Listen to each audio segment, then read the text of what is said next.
हमारे प्यारे नबी का बचपन कैसे गुजरा और आपके वालिदा के इंतकाल के बाद आपकी परवरिश किसने की, चलिए जानते हैं। नबी पाक सल्लल्लाहु अलैहि वसल्लम दूसरे बच्चों की तरह खेलते तो थे मगर बुतों के करीब कभी नहीं जाते थे। जब बाकी बच्चे बुतों के सामने खेलते, कभी उनकी पूजा की नकल करते तो आप खामोशी से अलग हट जाते। एक दिन बीबी आमिना रहमतुल्लाह अलैहा ने देखा कि कुछ बच्चे काबा के पास अपने नन्हे हाथों से बुतों को छू रहे हैं, लेकिन मोहम्मद थोड़ी दूर खड़े आसमान की ओर देख रहे थे। बीबी आमिना रहमतुल्लाह अलैहा ने हैरानी से पूछा, बेटा मोहम्मद, तुम उनके साथ क्यों नहीं खेलते? आपने मासूम अंदाज में जवाब दिया, अम्मा ये तो पत्थर हैं, न ये सुनते हैं न देखते हैं, मुझे इनमें कुछ भी नजर नहीं आता। ये सुनकर बीबी आमिना की आंखें नम हो गईं। उन्होंने बेटे को सीने से लगाया और दिल ही दिल में बोली, ये बच्चा अल्लाह की तरफ से भेजी गई खास अमानत है। जब नबी पाक सल्लल्लाहु अलैहि वसल्लम 6 साल के हुए तो बीबी आमिना ने फैसला किया कि वो बेटे को लेकर मदीना जाए ताकि छोटे मोहम्मद अपने वालिद की कब्र की जियारत कर ले। आप दोनों काफिले के साथ मदीना के लिए चल दिए। सफर आसान नहीं था,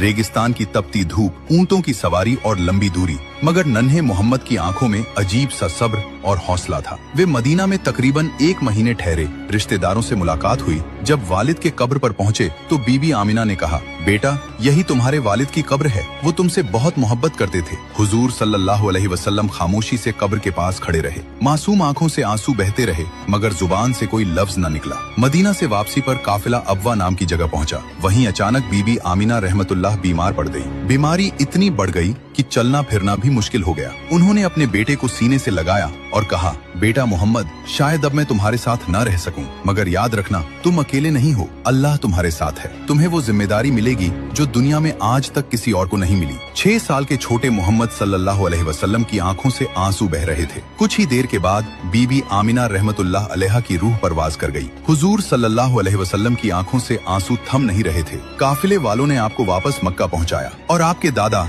हजरत अब्दुल मुत्तलिब के हवाले कर दिया। जब हजरत अब्दुल मुत्तलिब को पता चला कि बहू बीबी आमिना भी दुनिया से रुखसत हो गई है तो उनकी आंखें भी भर आईं। उन्होंने नन्हे मोहम्मद सल्लल्लाहु अलैहि वसल्लम को अपनी गोद में लिया और कहा, बेटा ये तुम्हारे रब की आजमाइश है, इससे कभी घबराना मत, तुम्हारा दादा अभी जिंदा है और मुझे यकीन है कि तुम्हारा रब हर लम्हा तुम्हारा सहारा बनेगा। सुभान अल्लाह। जब दुनिया के सहारे छूट जाएं तब भी अल्लाह अपने बंदे को तन्हा नहीं छोड़ता। हमारे प्यारे नबी इसका सबसे खूबसूरत सबूत हैं। अगर आपको भी नबी पाक से सच्ची मोहब्बत है तो दिल से लिखें, सुभान अल्लाह।